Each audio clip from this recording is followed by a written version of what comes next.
দিকে তাকাও।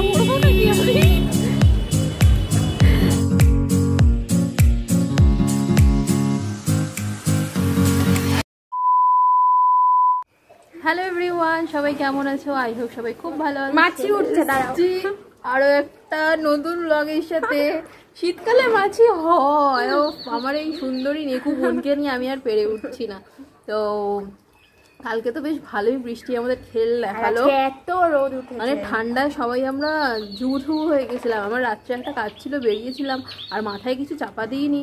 এসে যে আমার কি পরিমাণে শরীর খারাপ লাগছিল, মানে কোনো রকমে খেয়ে আমি ঘুমিয়ে পড়েছি, মাথা যন্ত্রণা করছিল। তো আজকে রোদ উঠতেই আমি আজকে সকাল সকাল শ্যাম্পু করে নিয়েছি, রোদে এখন চুলটা শোকাবো। আর আজকে আমাদের প্রি ওয়েডিংয়ের ডেট ছিল, ওই জন্যই আমার বোন এসেছিল, আমার হেল্পার, বাট ওটা ক্যান্সেল হয়ে গেছে। আমাদের যে ফটোগ্রাফার আছে, কোনো রিলেটিভ কেউ একটা মারা গেছে, ঠাকুমা বা কেউ একটা সামথিং বললো। তা এমনিতেও আমরা ভেবেছিলাম ক্যান্সেল করবো, কারণ এই ওয়েদারের জন্য এতটা রোদ উঠবে বুঝতে পারিনি। ক্লাউডি থাকলে তো ফটো ভিডিও কিছুই ভালো আসবে না, তো ভেবেছিলাম ক্যান্সেল করবো। তো কিছু করার নেই, একটা অ্যাক্সিডেন্ট হয়ে গেছে, তো পরে করে নেবো। তো আজকের ডেটে একটা আমার আইবুড়ো ভাতেরও প্ল্যান, মানে প্রোগ্রাম ছিল, ক্যান্সেল করেছিলাম। তো আজকে যেহেতু ফ্রি আছি, তো ভাবলাম একটা আইবুড়ো ভাত খেয়ে নেওয়া যাক, মানে তাহলে আর কিছুদিন বাকি আছে, আরও সবাইকে তো টাইম দিতে হবে। আর সানডে ছাড়া সুবিধের টাইম হয় না, যেগুলো জোড়ায় আইবুড়ো ভাত সেগুলো ছুটি বা উইকেন্ড ছাড়া হবে না। তো আজকে যাব, বাড়ি থেকে লাঞ্চ করেই বেরোবো, প্রোগ্রামটা আছে সন্ধ্যেবেলা। তার আগে আমি কি করব বলো তো, আমি গাছ লাগাবো। মাসিরা যখন এসেছিলো বাজার থেকে দুটো চন্দ্রমল্লিকা নিয়ে এসেছিলাম, আমার ভাইকে আমাকে এনে দেবে না, ওর শুধু ডালিয়া পছন্দ, ও ডালিয়াই নিয়ে আসবে। তো দুটো চন্দ্রমল্লিকা এনেছি, আর পাঁক তুলেছিলাম বৃষ্টি হওয়ার আগে, মোটামুটি শুকিয়েছে পাঁকটা। তো আজকে আমি, বোনও আছে, এখন আমাকে ও হেল্প করে দিতে পারবে, দুজনে মিলে গাছটা লাগিয়ে নেবো। আর মা ওপরে রান্না করছে, আজকে সানডের একদম সিম্পল মেনু, কি মেনু জানি না, যা দেবে দেখা যাবে। হ্যাঁ, যা দেবে তাই খেয়ে নেবো। তো এই দেখো, এই গাছ দুটো আমি কিনে এনেছিলাম। এই যে পাঁকটা এখানে আছে, এটা আমাদের পুকুরের পাঁক। এই গাছে কিন্তু মাটি খুব, এই মাটিতে গাছ কিন্তু বেশ ভালোই হয়। এটা পিঙ্ক না, এটা রেড, ওই রেড, বাট কাটবো কি করে না? হালকা করে টেনে নাও। ক্লোজে নিয়েছে দেখা, আর এটা একটা চলো হবে। আমার খুবই বাজে লাগছে, আমি জানি, আমি এরকম এলোমেলোই বাড়িতে থাকি, আমাকে সুবিধা বারবার বলে, আমি জানি ব্লগে একটু সুন্দর করে আসা উচিত, বাট যত র থাকবে ততই ভালো। আমি এরকম ন্যাচারাল, মানে সিম্পল থাকতেই ভালোবাসি। ফ্লিপকার্ট থেকে মনে হয় আমার পার্সেল আসছে, শিওর হয়ে গেল লাগানো, হয়ে গেছে আমাদের গাছ লাগানো। আর ওদিকে মনে হয় পার্সেল, ও দেখাই যাচ্ছে না লোকটাকে।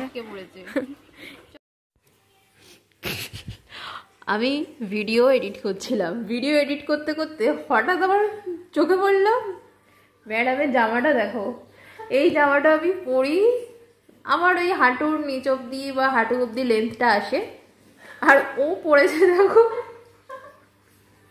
এটা দেখে আমার মনে হলো একবার আমি ভিডিওটা অন করি। কি করছিস তুই আমার ড্রেসিং টেবিলে? লোশন লাগাচ্ছি। আমার পারমিশন নিয়েছিস?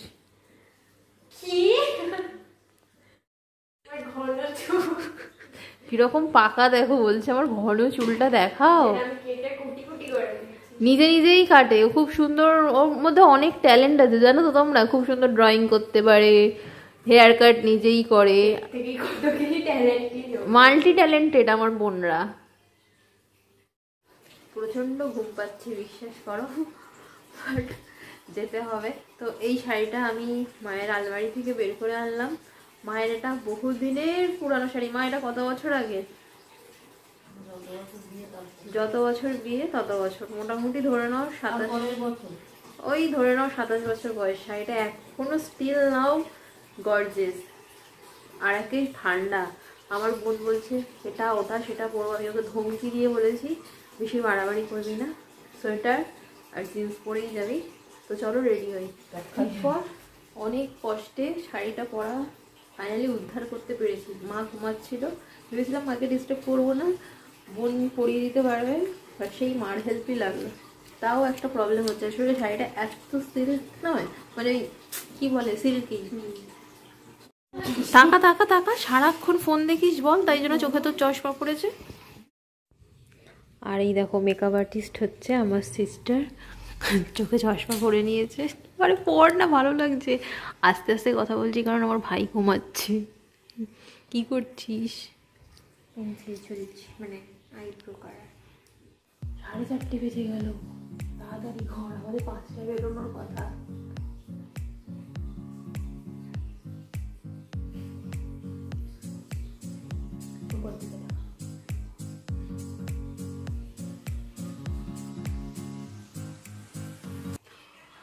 তো এই যে আমি রেডি, বাট আমার বোন এখনো রেডি হয়ে উঠতে পারেনি।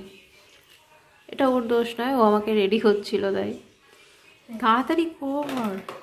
তো এই যে আমরা রেডি, ফাইনালি বেরোচ্ছি। কখন যে ফিরবো আমার এটাই টেনশন হচ্ছে। আর আমায় কেমন লাগছে কমেন্ট করে জানিও কিন্তু।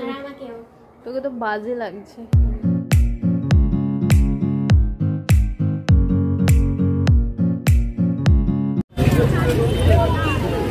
একবার এদিকে তাকাও। আমার জন্য সিয়ার জন্য চকলেট কিনতে এসেছি। আর আগের যেটাতে দেখলে যে একটা সানগ্লাস পরেছিল আমার দিদি, সেটা হচ্ছে ওর জন্য চশমা ক্রিসমাসের। চলে এসেছি আমরা বালিগঞ্জে, ট্রেনে করে এসেছি, বাসে আসিনি, দেরি হবে বলে।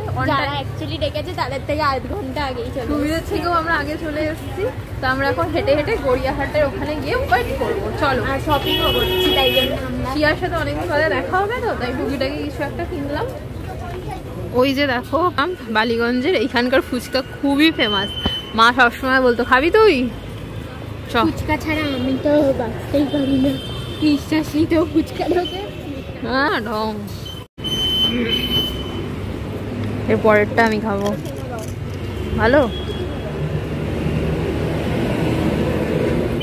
এই যে অলওয়েজ লেট, এদিকে আসো, গাড়ি ধাক্কা দিয়ে দেবে। লেস চলে এসেছে। আমি চিনি বাট সবই ভুলে যাই। তোমার নামে এখানে এসে আমি কেস করবো। কেমন লাগছে আমাকে? কোনোদিনও বলবে না ভালো লাগছে। ভালো লাগছে, সিরিয়াসলি খুব ভালো লাগছে।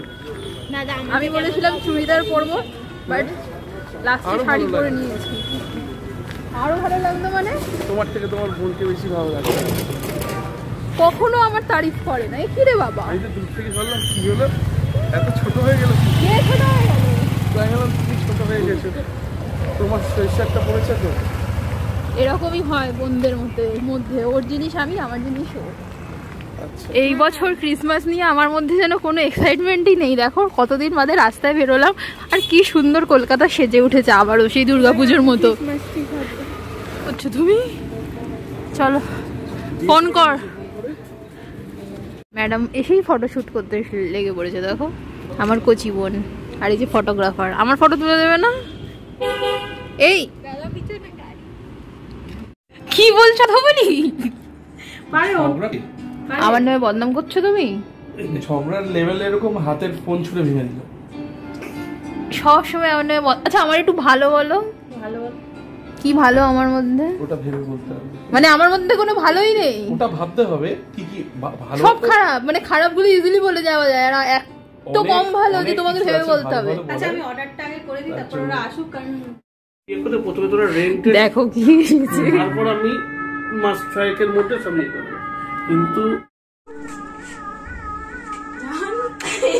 এই তুমি